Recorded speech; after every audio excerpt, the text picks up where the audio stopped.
단열 이렇게 공사가 중요합니다. 그리고 어디까지가 맞고 이런 게 없습니다. 이제 법적으로는 이 정도까지만 해도 사실은 좀 잘 돼 있는 편입니다. 법적으로 해놓는 것도 이제 그냥 하는 것도 중요하지만 얼마나 밀실하게 튼튼하게 잘 하는가, 꼼꼼하게 하느냐가 상당히 중요하지 않겠습니까?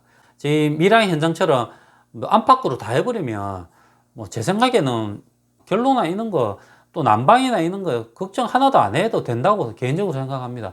진짜 과하게 지금 하고 있는 편이기 때문에 바깥에서 보실 때는 뭐 그냥 지붕은 징크고 벽면은 스타코니까 뭐 특별할 거 없고 기본입니다. 창호도 시스템 창호가 아니라 그냥 PVC 이중창이고 특별할 거 없다 생각할 수 있지만 안에 단열이나 이런 부분은 상당히 꼼꼼하게 잘 들어가 있기 때문에 겉만 볼 게 아니라 제 생각에는 이 집에 한번 살아보고 하면 좀 다를 거라고 생각합니다. 영상이 도움이 되셨다 그러시면 구독과 좋아요 부탁드리겠습니다. 감사합니다. 안녕하십니까, 집짓는 이박사입니다. 이번 영상에서는 제가 경남 밀양에 단두주택을 짓고 있는데 그 과정을 좀 설명을 드리고 있습니다. 이제 저희가 지금 시기가 내부 단열을 하는 시기입니다. 이 내용을 조금 설명을 드리면서 이제 저희 집은 이렇게 한다, 기본적으로는 뭐 다르게 어떻게 한다, 이런 걸 조금 설명을 드려가지고 이제 단열 공사가 상당히 집에 중요하지 않습니까? 저희 같은 경우는 이렇게 하는데 집을 계획할 때 조금 참고가 되고 도움이 되셨으면 좋겠습니다. 제가 그림하고 이제 뭐 영상을 보여드리면서 좀 설명을 드리겠습니다. 제가 이게 그림이 조금 근데 집에 이제 단면이라 보시면 됩니다. 집을 딱 중간에 자르면 이 모양이 됩니다. 이 밑에는 기초고 이게 벽체고 이게 지붕 슬라브입니다. 이 그림을 보시고 어디서 많이 봤는데 했다 그러시면 제 영상을 많이 보신 분이신데 이 내용으로 한번 제가 영상을 한번 설명드린 적이 있었는데 그거하고 약간은 조금 더 추가해서 제가 설명을 드리겠습니다. 이 집에 대해서. 여기에 되어 있는 게 뭐냐 그러면 스티로폴 단열재를 넣어놓은 상태입니다. 제가 집을 지을 때 기본적으로 기초 밑에도 단열재를 집어넣고 최상층 슬라브를 칠 때 이 밑에도 단열재를 집어넣습니다. 제가 사진에 보이던 것처럼 제 지금 밀양에 있는 집도 이 밑에 단열재를 집어넣습니다. 남부지방이냐 중부지방이냐에 따라 단열재 규격은 약간씩 다릅니다. 제 같은 경우는 한 18cm 정도 단열재를 써야 되는데 제가 한 20cm 정도 두께의 단열재를 사용을 했었습니다. 그리고 이 외벽체도 이렇게 단열재를 시공을 합니다. 그리고 이제 1층의 바닥입니다. 각 층의 바닥도 해당이 됩니다. 바닥 할 때 지금 여기에 이제 조금 더 크게 해놨는데 바닥 슬라브입니다. 바닥에 엑셀 난방을 깔지 않습니까? 이제 난방을 해야 되니까 그때 하부에도 단열재를 깝니다. 층간 소음재를 까는 경우도 있고 집의 형태의 단열재가 다 완전히 다 감싸고 있는 형태입니다. 뭐 예를 들어서 스타코 같은 거 할 때도 단열재를 하고 석재를 할 때도 안에 단열재를 하지 않습니까? 단열재로 다 온통 다 감싸져 있는데 저희 밀양 같은 경우에는 이거는 뭐 옵션입니다. 어느 정도 이 위에다가 단열재를 했었습니다. 저희는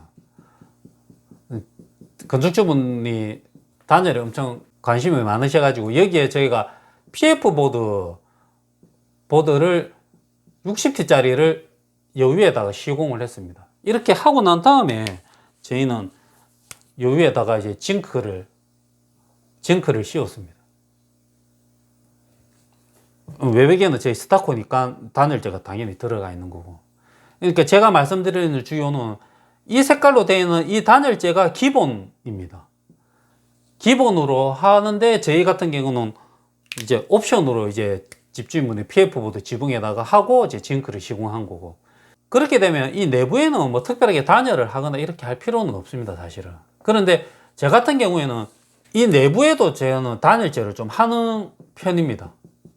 제가 이제 사진에 보이는 것처럼 보시면 저희 벽면에 핑크색 도는 이 단열재를 시공했는데 제가 아이소 핑크를 두께 30짜리의 아이소 핑크를 시공을 했습니다.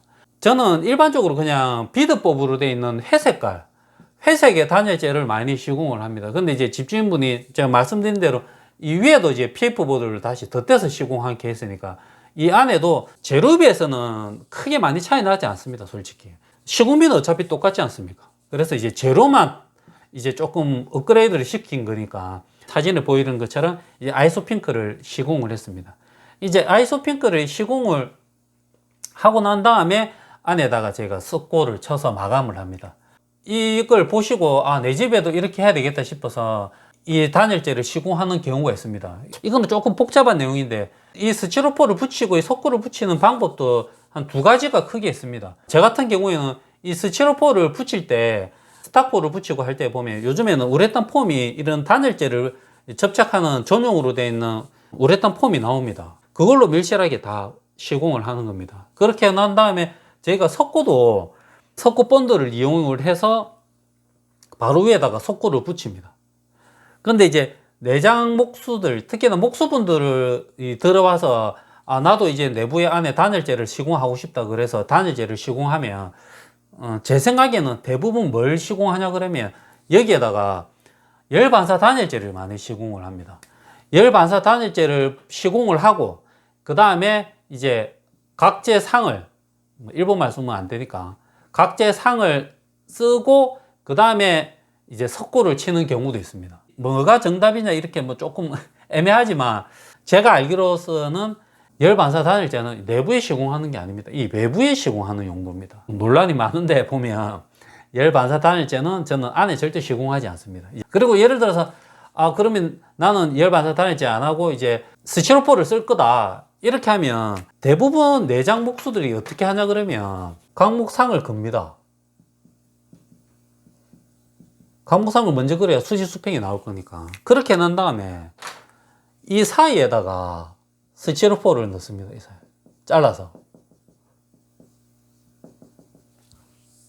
이렇게 놓고 이제 여기에다가 석고를 치는 겁니다.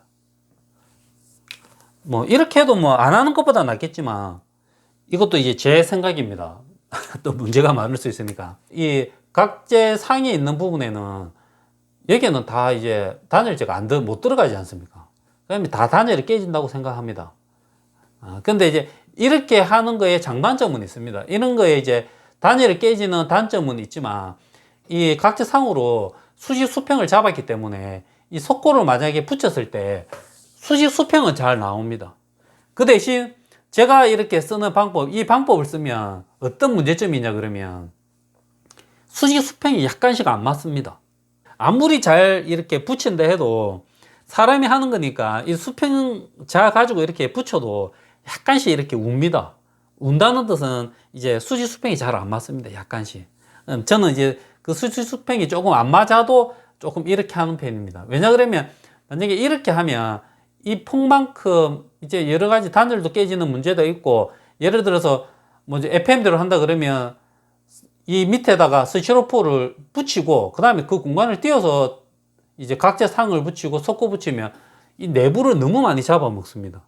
제가 생각할 때는 내부 공간을 최소로 잡아먹고 단열 성능을 좀 높일 수 있는 방법이라 생각을 해서 이렇습니다. 예를 들어서 나는 수직 수평이 엄청 예민하다 하시는 분은 이 방법으로 하는 게 맞고 그렇지 않고 조금 수직 수평은 약간 안 맞아도 사실은 눈으로 봤을 때 잘 표가 안 납니다. 그 정도는 넘어갈 수 있다 하시는 분은 이 방법을 선택하는 게 맞습니다. 이게 조금 복잡한데 여기서 이 내용을 계속 설명드리면 바로 빠져나가실 거 아닙니까? 영상을 보시다가. 그래서 이 정도 선에서 설명을 드립니다. 그리고 또 만약에 이 단열재 이렇게 넣는데 해도 중요한 거는 이 벽체 전부 다 단열재를 다 넣어야 됩니다. 이 벽체에다. 외부에 면하는 면입니다. 외부에 면하는 면을 지붕 끝까지 다 단열재를 붙여야 됩니다. 이 정도까지 천장을 치면 대부분이 이제 업자들이나 어떤 분들은 단열재를 해달라 그러면 이까지만 단열재를 시공하는 겁니다. 이 위에는 천장이 덮이면 모르니까 이 위에는 이제 단열재를 안 붙이는 겁니다. 사실은 층고가 많이 높으면 여기에 단열재 붙이기도 힘듭니다. 저희 같은 경우도 그렇지만 최고 높은 이 꼭지점까지는 한 4.5m 이상 됩니다. 그러면 이 위에 올라와서 작업하기가 상당히 힘들지 않습니까?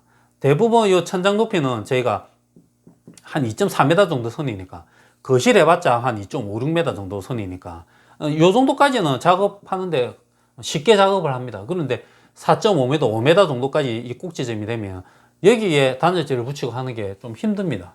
그래서 어떤 분들은 이제 눈속임 하는 겁니다. 천장을 뜯어서 단열재 안에까지 확인하지는 않을 거니까 이까지만 작업을 하는데 제가 이렇게 사진에 보여드리는 것처럼 그 위에 면까지 단열재를 밀실하게 시공하는 게 좋다고 생각합니다. 그리고 이렇게 단열재를 이렇게 시공할 때도 제하고 같이 이렇게 작업하는 단열재 시공하시는 분이 엄청 꼼꼼하게 잘 하시는 편입니다. 이 바닥에 보시면 바닥도 스티로폼을 밀실하게 하고 이제 다 고정을 하고 그런 게 테이프까지 다 이렇게 해서 엄청 밀실하게 꼼꼼하게 잘 하시는 편입니다. 벽체 스티로폴도 진짜 빈틈없이 꼼꼼하게 잘 하시는 편입니다. 그렇지만 이제 제가 이 사진에 보여드리는 것처럼 약간 어떨 때는 미비한 점이 있습니다. 사람이니까 충분히 이해됩니다. 그 다음날 이렇게 가보면 틈새에 우레탄 폼이 약간씩 미비한 부분들이 이렇게 눈에 보입니다. 이제 이런 거는 저도 이해하고 넘어가야 되는 부분입니다. 그러면 어떻게 해야 되냐? 이거는 제가 해야 되는 겁니다. 그래서 다 하고 난 다음에 이런 부분까지 왜 이렇게 했냐 그래서 다시 불러서 이렇게 하는 게 아니라 제가 가서 하나하나 엄청 꼼꼼하게 잘 하시는 편이니까 믿지만 믿는 건 믿는 거고 또 제가 또 뒤에 가서 확인해야 되는 건 확인해야 되지 않겠습니까? 그래서 이제 가서 이렇게 조금 미비한 부분은 제가 일일이 좀 떼우는 편입니다. 저희 이렇게 작업해 주시는 이 사장님 원체 꼼꼼하게 잘 하시기 때문에 제가 가서 크게 많이 할 일은 없습니다. 그러시면 이제 조금 한 부분들은 제가 가서 웬만하면 하려고 노력하는 편입니다. 노력하는 게 아니라 제가 꼭 해야 되는 부분이니까 이렇게 하는 편입니다. 단열 이렇게 공사가 중요합니다. 그리고 어디까지가 맞고 이런 게 없습니다. 이제 법적으로는 이 정도까지만 해도 사실은 좀 잘 돼 있는 편입니다. 법적으로 해놓는 것도 이제 그냥 하는 것도 중요하지만 얼마나 밀실하게 튼튼하게 잘 하는가 꼼꼼하게 하느냐가 상당히 중요하지 않겠습니까? 지금 미랑 현장처럼 안팎으로 다 해버리면 뭐 제 생각에는 결로나 이런 거 또 난방이나 이런 거 걱정 하나도 안 해도 된다고 개인적으로 생각합니다. 진짜 과하게 지금 하고 있는 편이기 때문에 바깥에서 보실 때는 뭐 그냥 지붕은 징크고 벽면은 스타코니까 뭐 특별할 거 없고 기본입니다. 창호도 시스템 창호가 아니라 그냥 PVC 이중창이고 특별할 거 없다 생각할 수 있지만 안에 단열이나 이런 부분은 상당히 꼼꼼하게 잘 들어가 있기 때문에 겉만 볼 게 아니라 제 생각에는 이 집에 한번 살아보고 하면 좀 다를 거라고 생각합니다. 뭐 여담이지만 이렇게 안팎으로 단열을 많이 하다 보니까 이제 징크하는 팀들이 이렇게 중간에 쉬지 않습니까? 쉴 때 그늘 밑이나 집안에 이렇게 들어가 있으면 다르다고 이야기를 합니다. 이거는 제가 이야기한 게 아니라 그 친구가 한 내용입니다. 처마 밑에 있어도 훨씬 더 시원하다. 그 정도의 집이니까 다 비용이지 않습니까? 뭐라고 말씀드리기는 좀 애매합니다. 어디까지가 정답이다 이렇게 할 수는 없지만 많이 하면 확실하게 더 좋지 않겠습니까? 근데 어디 선까지가 적당한지 과한지 이거는 개인 성향이니까 제 생각에는 이 정도 하면 진짜 단열에 대해서는 거의 완벽하게 했다고 할 수 있는 집이 아닐까 이런 생각이 듭니다.